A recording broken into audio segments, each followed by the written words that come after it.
Ja, hallo, guten Morgen. Ich freue mich erstmal sehr ich wollte mich Tere hommikust, tahtsin kõigepealt tänada küllakutse eest, et saan täna siin teiega rääkida ja jätkan Saksamaa kogemustega, Saksamaa ametiühingute kogemustega. Minu nimi on Nadine Müller, elan Berliinis ja seal Berliinis juhatan innovatsiooni ja hea töö valdkonda teenistussektori ametiühingu Verdi juures.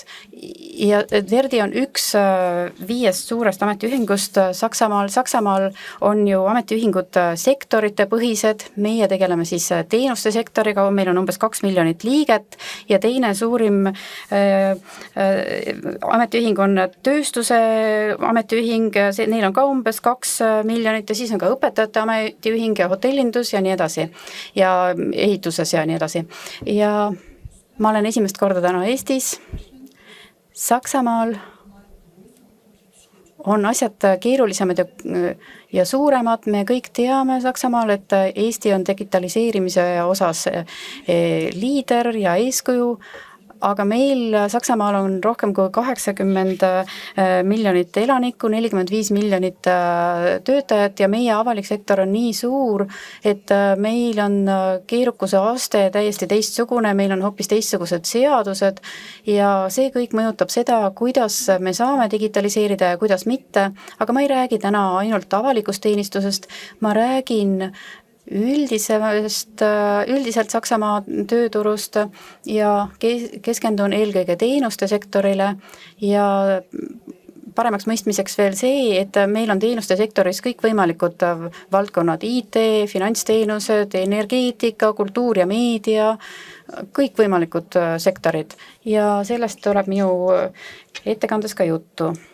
Ja alustan siis sellega, et mis see digitaliseerimine üldse on. Ja me kõik teame, et digitaliseerimine ei ole midagi uut. Ma ei räägi siin digitaliseerimise sammudest, aga me teame, et 70-ndatest on see Saksamaal mänginud suurt rolli, sest Saksamaa digitaliseerimise mõistmiseks on oluline teada, et me ei ole mitte ainult ühiskond, vaid Saksamaal on tööstus alati rääkinud väga suurt rolli, masinaehitus, autotööstus ja me näeme seda ka kohe järgmisel slaidil, et poliitika ja majandus Saksamaa eliit ei ole tegelikult korralikult üldse veel aru saanud, mis see digitaliseerimine on ja miks see nii oluline on. Ja kuidas me tõesti peame kogu majandust muutma. Ja need on esimesed slaidid. Minu jaoks digitaliseerimine on tõesti midagi nagu täiesti uus ajajärk. Tööstuse ühiskonnas oli oluline, et inimesed tegid tööd masinatega ja tegid eriti tööd kätega, aga manuaalset tööd, aga nüüd on meil väga suur teenuste sektor, 3/4 Saksamaa töötajatest töötavad teenuste sektoris, ainult 25% töötavad tööstuses ja see 25% osakaal Saksamaal on võrreldes teiste Euroopa riikidega väga kõrge, see on kõrgem kui USA-s või Suurbritannias. Ja see üleminek, et enam ei töötata peamiselt masinaga, mille ääres ma seisan, vaid kõigis valdkondades on tegemist tarkvaraga, ükskõik kas tegemist on tööstusega või teenuste sektoriga. See on midagi, mis paljude inimesteni veel üldse ei ole jõudnud ja tuleb öelda, ma pean oma perspektiivist ütlema, et Saksamaal alates umbes 2015. aastast on selle digitaliseerimise küsimusega rohkem tegeldud ja sellega, et kuidas me Saksamaal töökeskkonda ja majandust peame muutma selleks, et järgi jõuda. Ja Saksamaal endiselt on nägemus, me oleme küll aru saanud, et digitaliseerimine on oluline, aga meil on olnud tööstusrevolutsioon, me oleme selles head, me teame, kuidas see käib ja peame vaatama, et kuidas siis asju muuta ja siin on näha järgmist slaidi. Saksamaal on see mõiste tööstus 4.0, seda ei ole mitte kuskil mujal, see on ainult Saksamaal ja on mõeldud, et kuidas saaks tööstust muuta ja see 4.0 tähendab 4. revolutsiooni pärast tööstusrevolutsiooni. ja seepärast on endiselt ettekujutus, et me teeme seda hübriidselt, et tööstusele lisanduvad nutikad teenused ja sellega me rikastame oma projekti, muudame oma toodet, muudame selle väärtuslikumaks ja sellega seoses räägime ka sellistest valdkondadest nagu tööstus loomulikult, aga ka logistika. See on nüüd nutikas, me saame aru, kus meie tooted asuvad parasjagu, saame neid intelligentselt juhtida, see mängib suurt rolli, aga ka telekommunikatsioon.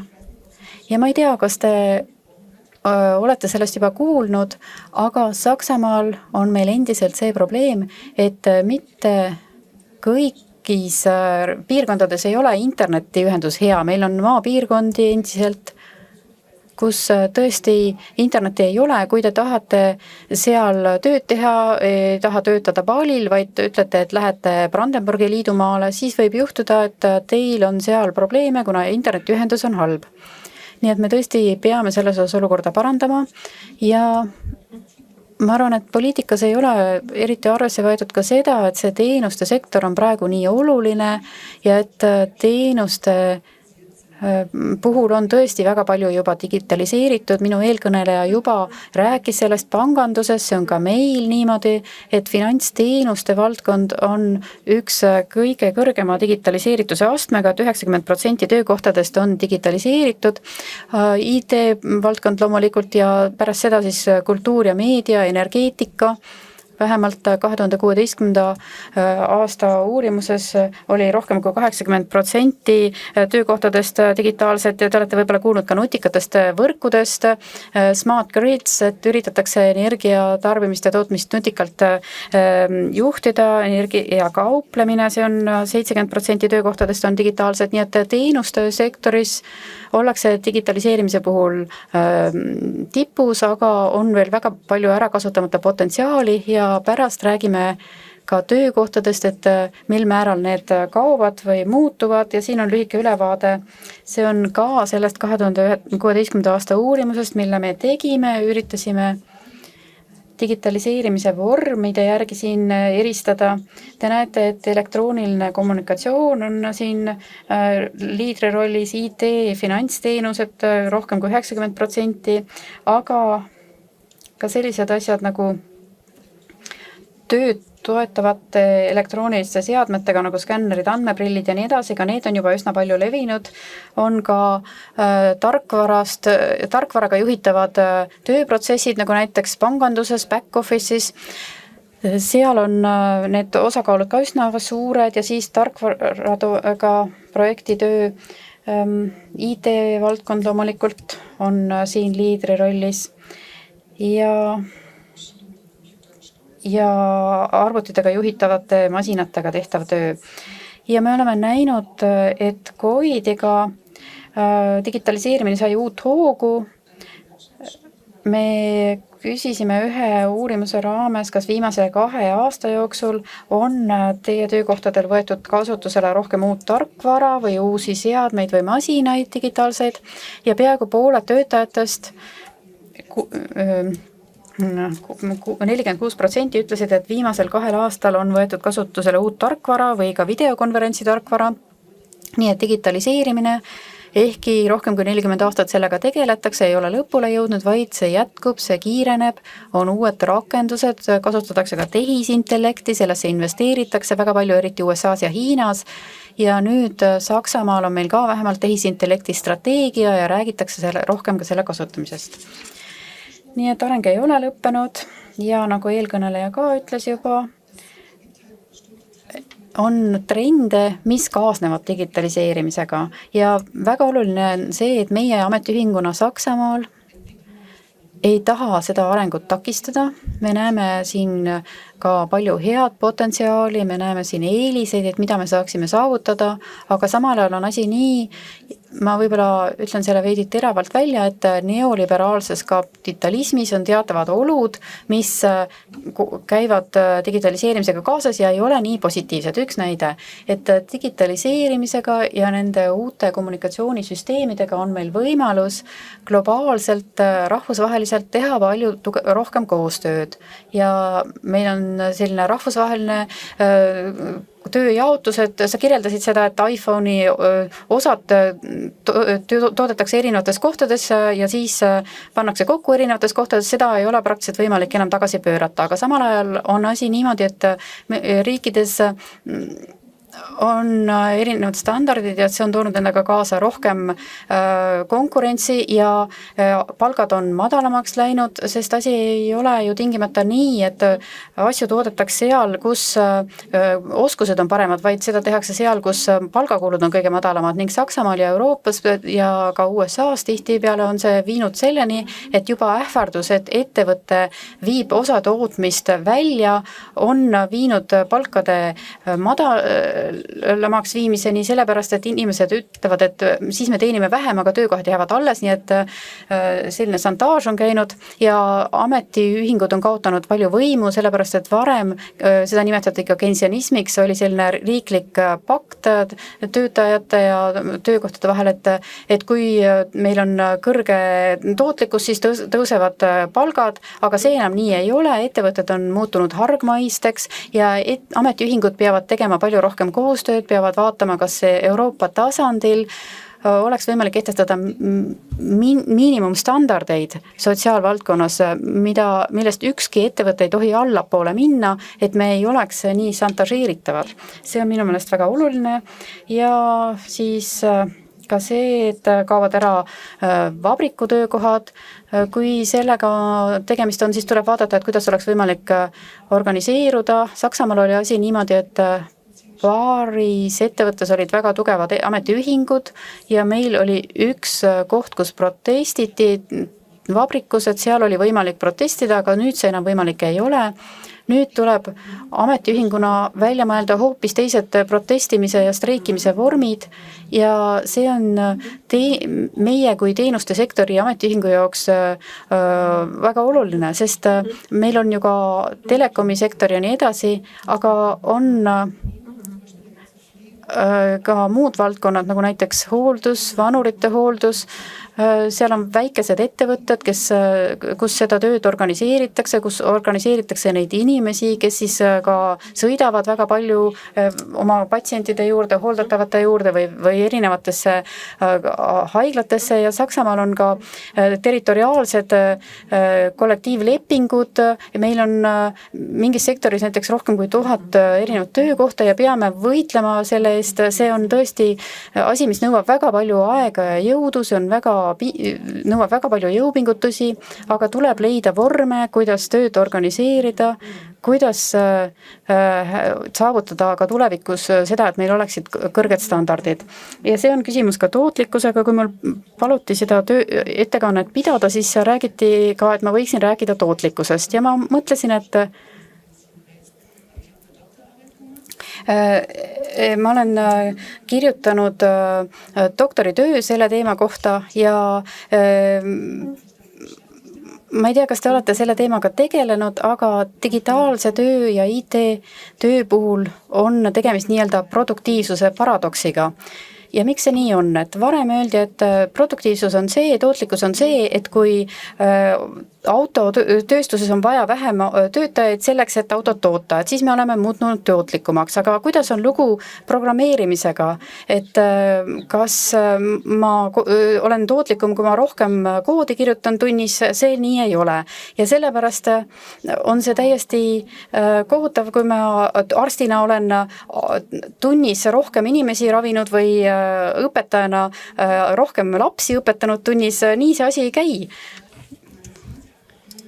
Ja see on digitaalse töö puhul niimoodi, et tööd tuleb ka teistmoodi organiseerida.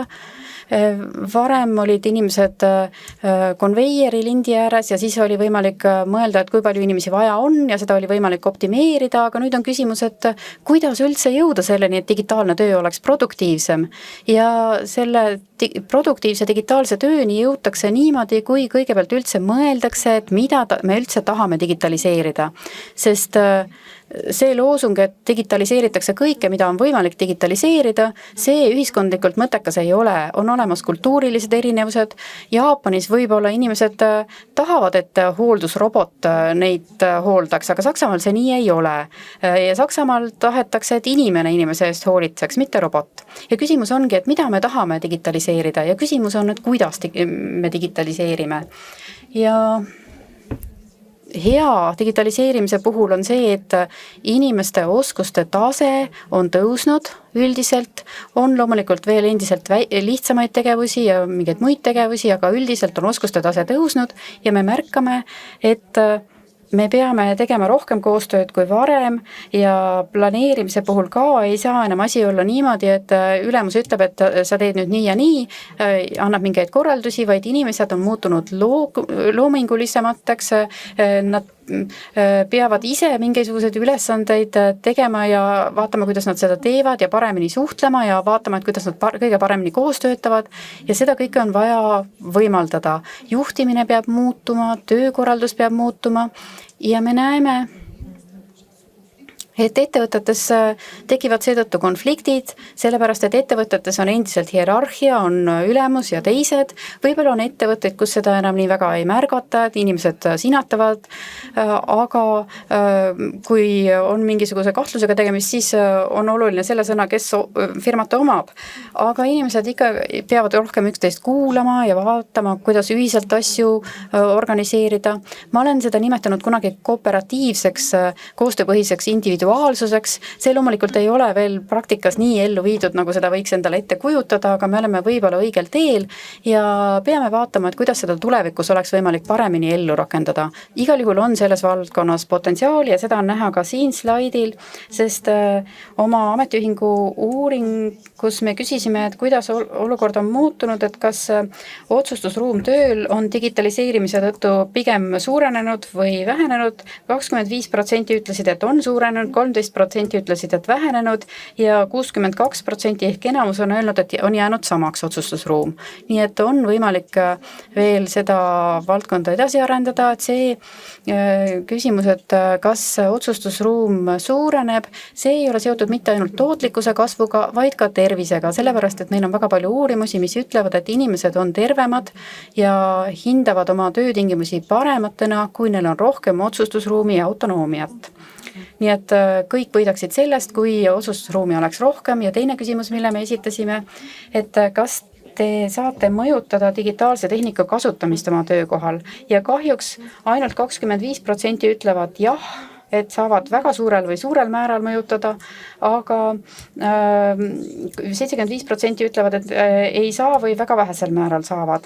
Ja see tähendab seda, et inimesed tunnevad, et nad ollakse digitaaltehnika võimuses ja loomulikult seal on ka seos, et kui digitaliseerimise puhul, tehnika kasutamise puhul inimeste käest küsitakse nende arvamust, siis on neil ka vähem tunnet, et neist sõidetakse üle ja siis loomulikult on võimalik digitaliseerimisprotsesse ka paremini kujundada. Ma ei tea, millised kogemused teil on, aga Saksamaal on tihti selline kogemus, et tehnika ülalt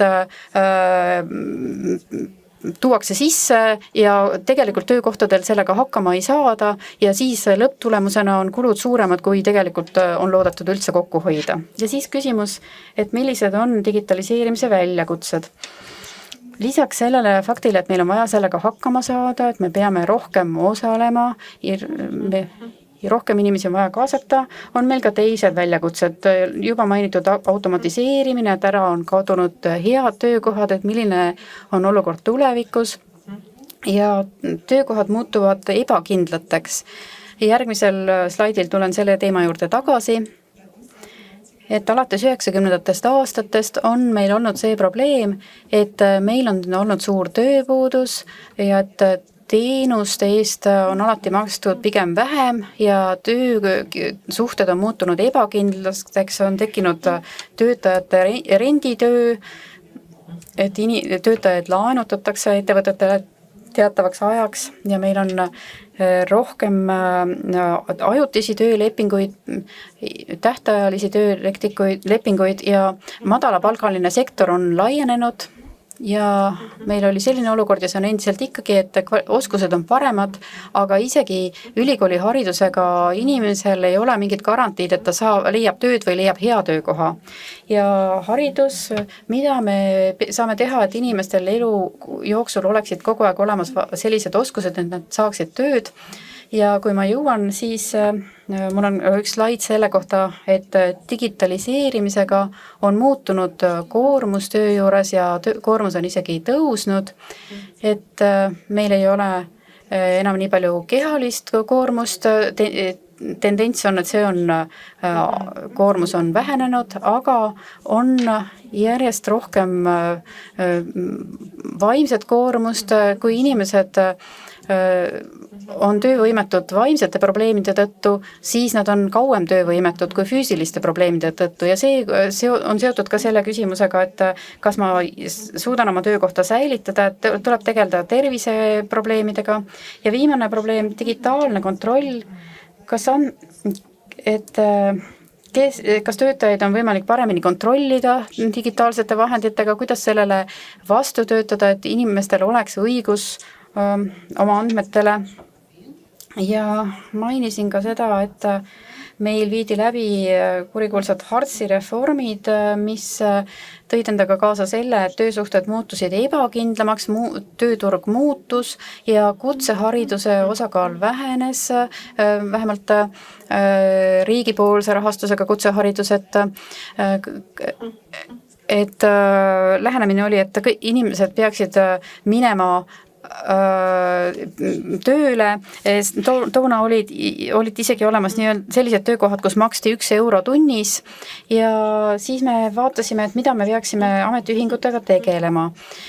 Ja me tegime seda, mida Saksamaal enne ei olnud, kuna ametiühingud suutsid häid kollektiivlepinguid sõlmida, siis meil ei olnud miinimumpalka, aga siis me surusime selle läbi, Verdi oli ka selles protsessis osaline, nii et 2013. aastast on miinimumpalk ja seda tahetakse nüüd tõsta kiiresti 12 euroni ja me peame isegi vaatama, et kas 12 eurost nüüd piisab ja me oleme ametiühingutega teinud ka erinevaid projekte. Meie TGB, meie katusühing on välja töötanud teatavad instrumendi, sellise küsitluslehed, kus me küsime töötajatelt, et kuidas nad on rahul oma töötingimustega. Ja me tuvastasime, et ettevõtetes olid nii-öelda benchmark süsteemid, et kui tootlik ma olen ja kuidas üksteisega ennast võrrelda. Meie aga tahtsime, et oleks mingid näitajad ka töötingimuste kohta, et kui head on töötingimused. Ja me mõtlesime, et kui me töötajatelt küsime, et siis me saame neid ka mobiliseerida, saame ametiühingu liikmeid juurde ja see on nii ka läinud. Et igal aastal meil on esinduslik küsitlus, et 6-10 000 töötajad osalevad, ütlevad, et millised on nende töötingimused, siis me tegeleme ka PR-tööga, käime ettevõtetes, küsitleme seal, vaatame, et kuidas oleks võimalik töötingimusi muuta, et meie ametiühingutena ütleme, et meie alati ei tea, kus need probleemid on, vaid töötajad ütlevad meile, millised probleemid on ja siis me lähme ettevõtetesse ja üritame nendega koos neid lahendada. Eriti palju aega enam ei ole, ütleb kõneleja. Ja suunised hea digitaalse töö jaoks. Ja sellega võib-olla saaksingi ka lõpetada. Ametiühingutes me IT-valdkonnas algusest peale, kui me 2010. aastal lõime selle teenuste sektori ametiühingu, õigemini erinevad ametiühingud ühinesid, siis intensiivsemalt on seda tööd tehtud 2014. aastast, siis oli Saksamaa valitsuse uurimiskomisjon Internet ja digitaalne ühiskond, kus me olime osalised ja me üritasime neid hea digitaalse töö suuniseid kooskõlastada ka poliitilise süsteemiga ja fraktsioonide üleselt õnnestus teatavad põhimõtted paika panna ja me võtsime seda ka meie kui ametiühingu jaoks ülesandena, et mismoodi me saaksime kujundada töömaailma digitaliseerimise taustal, et digitaliseerimise tulemused töötajate jaoks oleksid head ja need ongi need suunised, millega ma täna lõpetaksin. Esiteks tööhõive edendamine.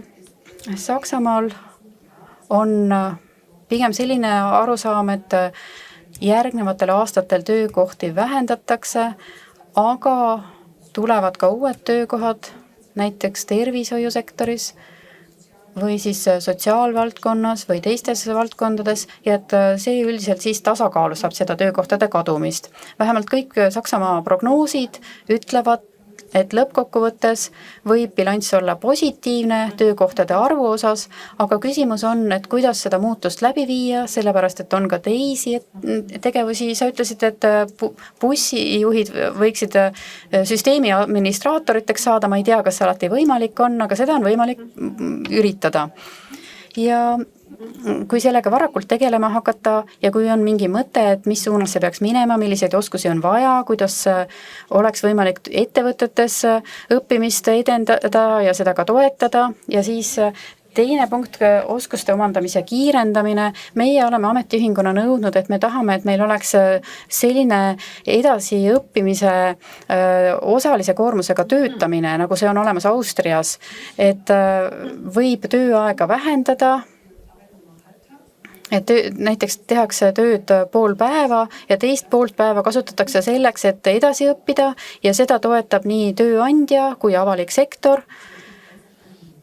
Et ei saa võib-olla täiesti teist elukutset omandada niimoodi, aga igal juhul hoolitseda selle eest, et saadakse edasi töötada pikemalt. Ja siis tervist tähtva töötamise võimaldamine.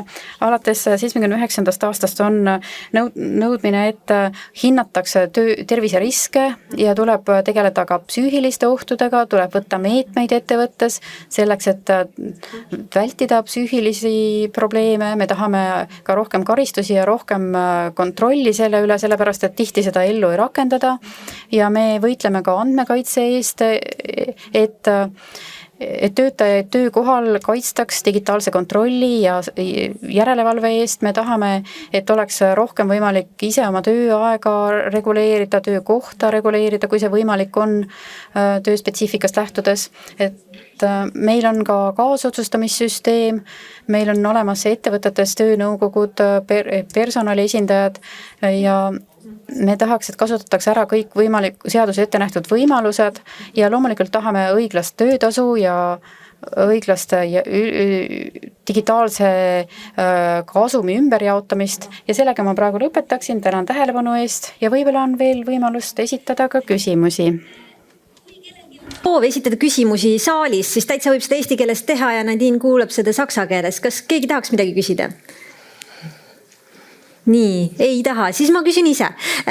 Minule jäi silma see, et tahaksite, et alampalk oleks 12 eurot. Meie Eestis loodaksime, et see jõuaks 4 euroni või üle selle. Öelge, mida me Eestis peaksime õppima Saksamaalt, et meil läheks siin paremini?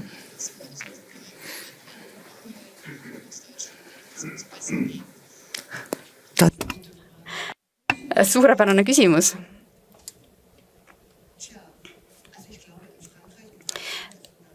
Prantsusmaal ja Ühendkuningriigis on minu meelest veelgi kõrgem alampalk, et meie Saksamaal oleme pigem keskmisel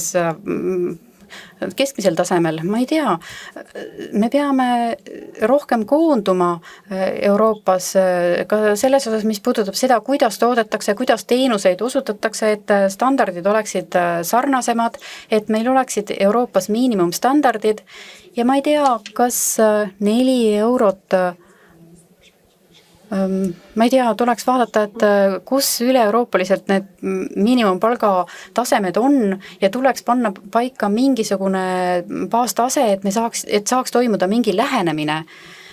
Ma ei tea, kas Saksamaal on kulud erinevad, et Saksamaal on üsna suured erinevused ka Saksamaa siseselt, et elatuskulud on Baieris või maal või Münchenis palju kõrgemad kui mujal, aga me peame ka mingeid piirkondi toetama, seda me näiteks teeme, näiteks ka nüüd rohepöörde puhul, et meil on mingisugused piirkonnad, kus on olnud nagu näiteks söekaevandust väga palju palju, et me peame nüüd vaatama, et sinna rohkem raha investeeritakse, et olukord seal paraneks ja seda me peame tegema ka Euroopa tasandil, et rahvusvaheliselt tööjaotus paraneks, oleks rohkem koostööd ja niimoodi ühiselt oleks võimalik tõsta ka standardeid. Jõuga järele aidata neid, kellel nii hästi ei lähe. Aga mul on ka teine küsimus. Jäi presentatsioonis silma, et paljud töötajad tunnevad, et see digipööre sõidab neist üle, et tehnoloogia sõidab neist üle. Mis on teie isiklik soovitus neile inimestele, kes nii tunnevad?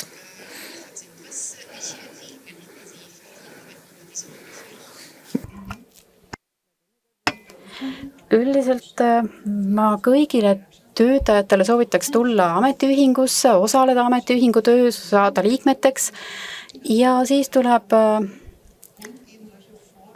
ka esitada nõudmisi, tõesti ise midagi ära teha, et mitte olla tehnika kasutuselevõtu ohver, vaid kogu selle tegevuse puhul olla ka aktiivne osaleja ja seda meie üritame edendada, et meie oma esindajate kaudu tahame kaasata töötajaid, tugevdada nende positsiooni selles osas, et protsesse korraldataks niimoodi, et see oleks hästi tehtud. Meil on olemas kollektiivlepingud sõlmitud ja ka see on üks muutus, mis digitaliseerimisega on tulnud, et me ei vaata enam ammu ainult seda, et meil oleks kollektiivlepingutes parem palk, vaid et meil oleks ka paremad tingimused ja et väga palju varem juba kaasataks töötajaid digitaliseerimise puhul, et nad saaksid kaasa otsustada ja ma alati soovitaks töötajatel osaleda sellistes protsessides. Nadine, teeme aplaus.